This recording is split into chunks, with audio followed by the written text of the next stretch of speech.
Hello everyone, it's me, Arden Lee. Today I wanted to tell you the story of my Shamanic Initiatory crisis.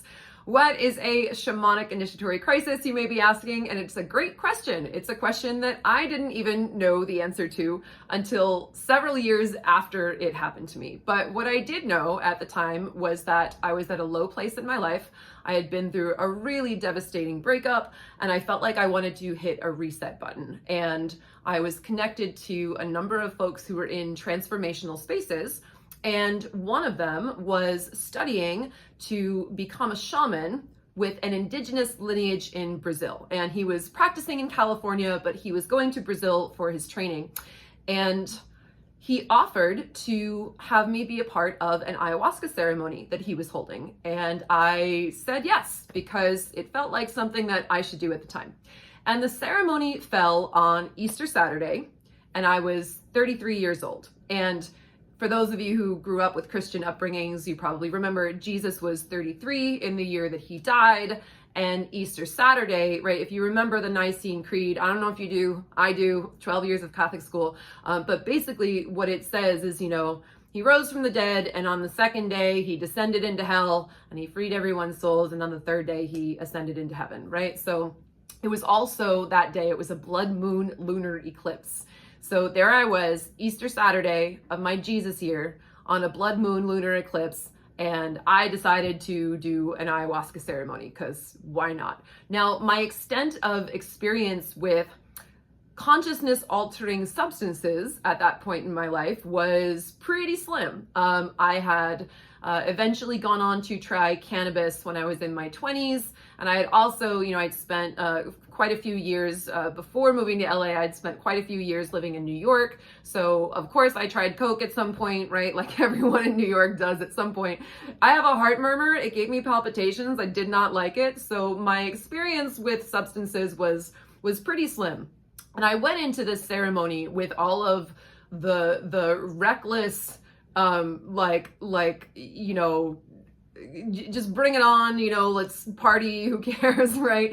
That I had been immersed in New York culture, especially being in the rock and roll scene where there were all these songs about drugs and, whiskey and cocaine and, that whole rock and roll lifestyle. So I was still very like, yeah, let's do it, bring it on. Even in an ayahuasca ceremony. And so my shaman offered me my dose in a little Dixie cup, and me having no experience with this, he's like, all right, are you ready, Arden? Like, this is a very strong dose. And I was like, yeah, bring it, whatever. And so sure enough, I drank the medicine, as does everyone else there in the circle. And we're all wearing these blindfolds to begin with, so as to be in a sort of inner meditative space that is, conducive to seeing the visions, etc. And sure enough, I start seeing patterns, and I see these 3 cool little dragon heads kind of floating in front of me. And I'm like, all right, cool. What's up? And then I don't remember exactly what happened, but there was some point at which I was suddenly aware of like, oh no, this is terrible. This is awful. I've made a horrible mistake. I just curled up into the fetal position. I was just like, I can't handle any of this. So I'm just gonna curl up in a ball and just sort of hope that it passes, and whatever it was just the most extraordinary sensation of loss of control and pain, just awful existential pain. And as I was curled up in the fetal position, I had this vision, this very intense vision. And I knew like in my rational mind, I knew that I was still in the room, right? I knew that I was in the room, I was in the ceremony, I could open my eyes and I could see other people. But at the same time, I was also in hell, and hell was incredibly real. It was not just a vision. It was not just me seeing things. I was experiencing it. And in hell, I was a pale, hairless fetus, like a translucent fetus, like a little embryo.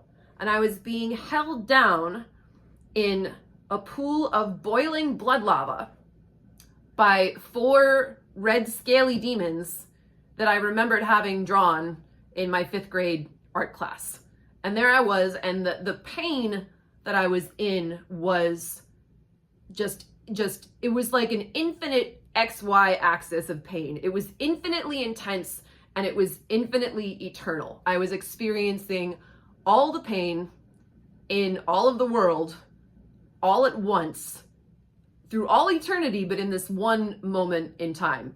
And it was the kind of pain and agony and suffering that I was recalling memories of really bad suffering that I'd had, like as a child growing up, like in my childhood memories, things that as an adult I look back at now and I feel more, dissociated from because they happened a long time ago.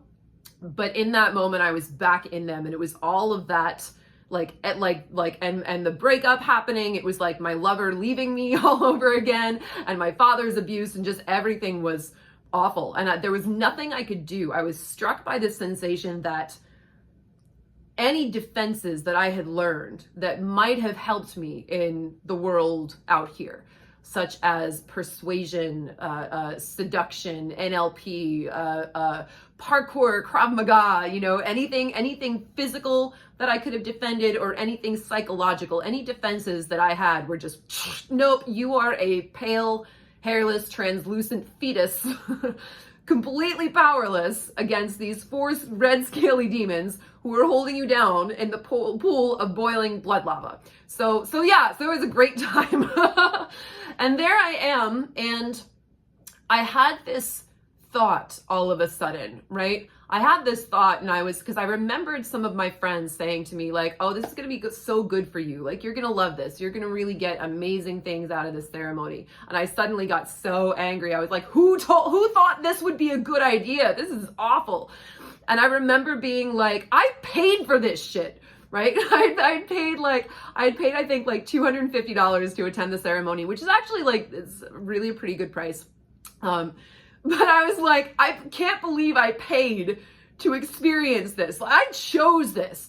And all of a sudden, in the moment that I said that in my mind, all of a sudden, there was a key in there. I was like, wait, I chose this. Huh, that's interesting.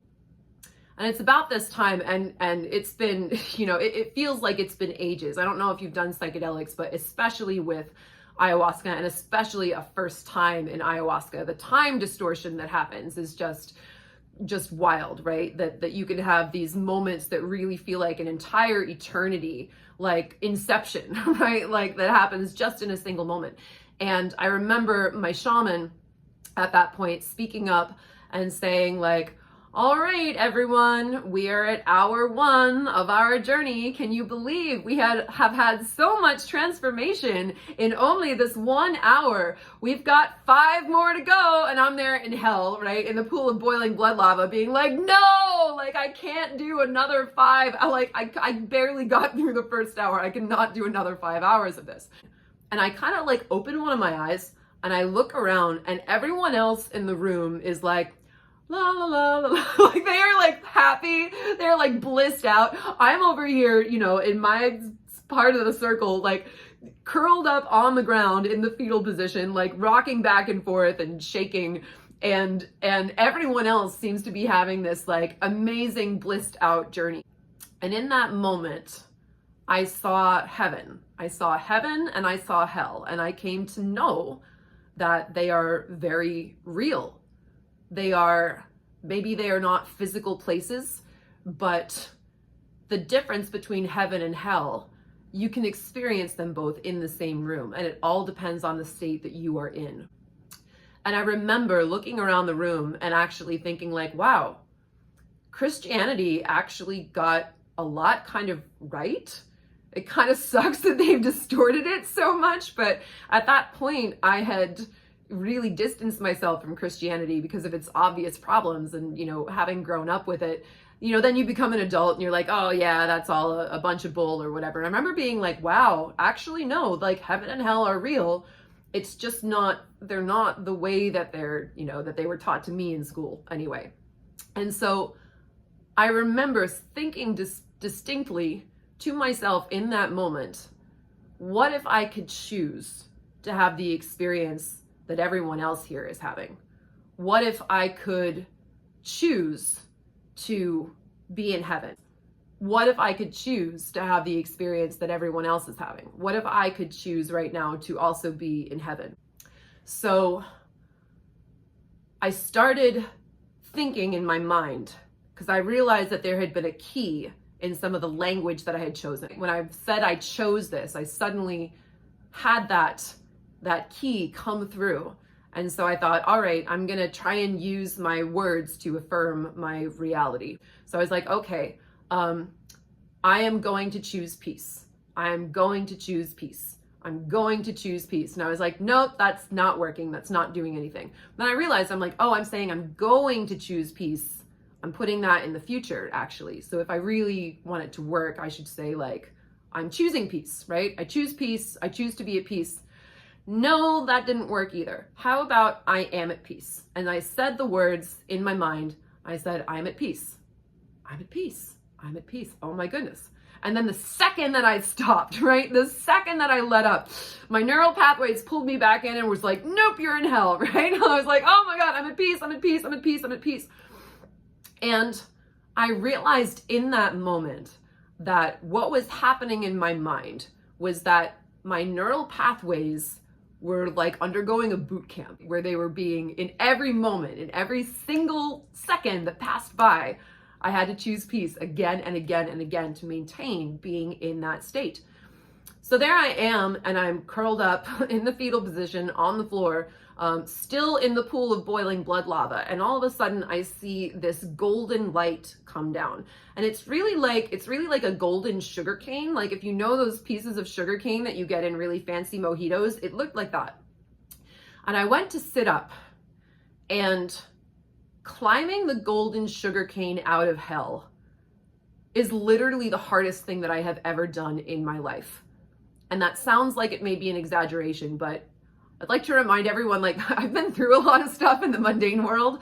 Climbing the golden sugar cane out of hell took the most effort, the most exertion that I have ever expended on a singular task.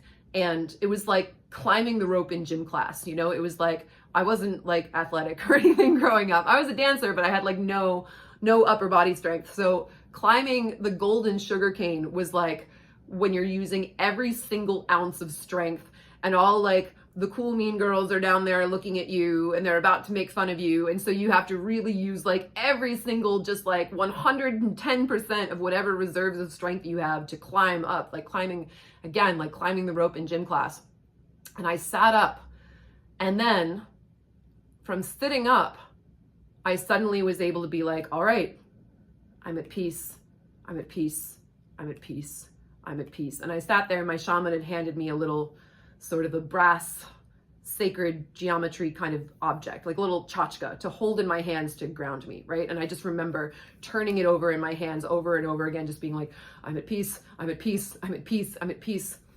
And then suddenly I sensed that I was in the celestial regions. And even though I was really shaken by my experience still, I was able to look around and be like, oh no, like I'm in heaven now. And now I'm getting sort of the important messages, the important downloads. I learned that my gift is taking people's pain and transmuting it into joy. And I learned that that was what I had sort of been doing my entire life without knowing it, although I had been doing it from a place of my own wounding, from a place of my own lack of boundaries. And I had been taking on a lot of people's pain and internalizing that suffering for the sake of their healing, but sacrificing myself.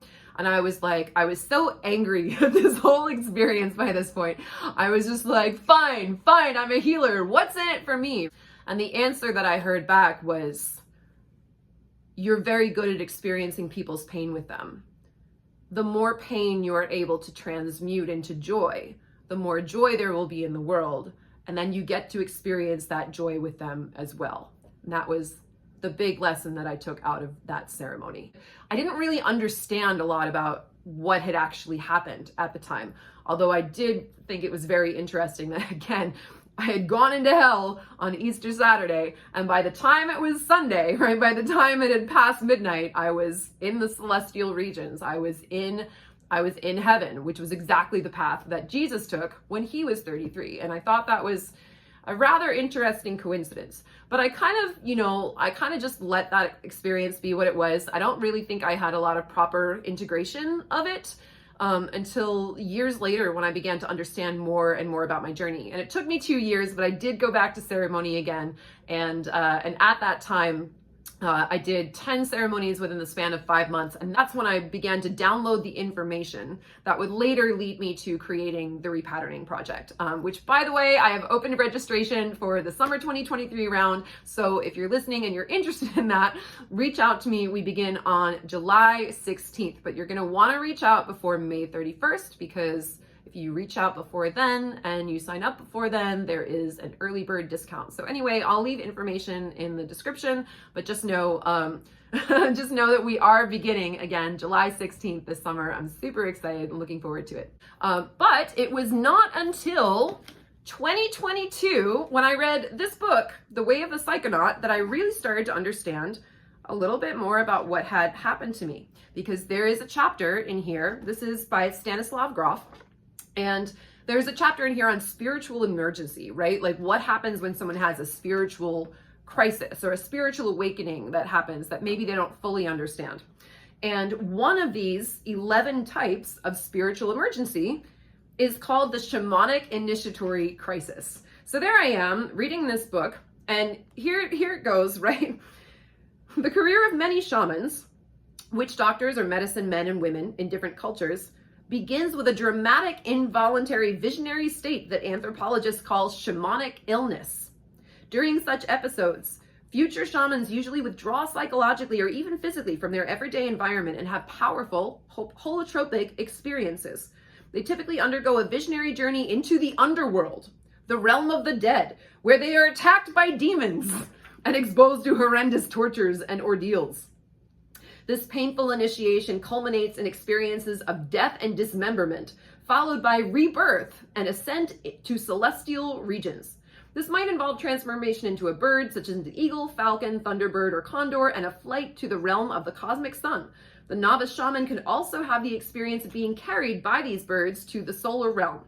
In some cultures, the motif of magic flight is replaced by reaching the celestial region by climbing the world tree, a rainbow, a pole with many notches, or a ladder made of bows and arrows. So I was like, hang on, because this sounds pretty familiar to me. Now, granted, I didn't experience dismemberment. I experienced, again, being a pale, translucent fetus being held down in a pool of boiling blood lava. That was still pretty bad, right? But I wasn't dismembered. I was boiled alive in the blood lava, which was very painful, by the way. I wasn't carried by a bird, obviously. I climbed a golden sugarcane, which I guess maybe is a variation on climbing the world tree or a rainbow or a pole with many notches, etc., etc. But yeah, that was my experience, was climbing out of the hell realm and visiting the celestial realms for the information I needed. So I thought that was really pretty interesting, all things considered. Reading this book assigned to me by my teacher and coming across that passage and recognizing my own experience in it, like, wow, that was just wild. So I don't go around calling myself a shaman because I have not had training in shamanism, and certainly not from any indigenous lineage. And so I don't want to use that word to describe myself because I think it gives an inaccurate impression. But I do feel that on some level that experience opened me up to my gifts or my abilities as a, I don't know, I'm going to put healer in quotes, right? I mean, I feel like I'm like healing tech support. You know, I help people over the phone. I'm like, all right, you need to do this, you need to do that. All right, let's fix this, let's tweak that, right? But yeah, that meant a lot to me. And it meant a lot to me reading about this and realizing that the experience that I had was not just, you know, an insane vision or something that didn't mean anything or something that, you know, just some crazy ayahuasca vision that I'd experienced. The fact that it actually is a common trope among shamans, among those who are meant to serve their communities, meant a great deal to me. So So yeah, here I am. And this summer is going to be the 5-year anniversary of the repatterning project. So I guess if my shamanic initiatory crisis is to be believed, and my way of repatterning, my way of awakening is something that you would like to experience, perhaps without the ayahuasca, or maybe with ayahuasca at a different time somewhere else, do feel free to check out the description and find the link to all the information about the repatterning project happening this summer. I would love to see you there. In the meantime, I hope you enjoyed this story, and I hope that it opens your faith just a little more than it was previously to just the insane and amazing things that can happen in this world. And yeah, I had never read about anything like that when I had that experience when I first did that ceremony. And yet here it is. It's pretty wild, right? So thanks for listening. I hope this was fun and helpful, and I'll see you again soon.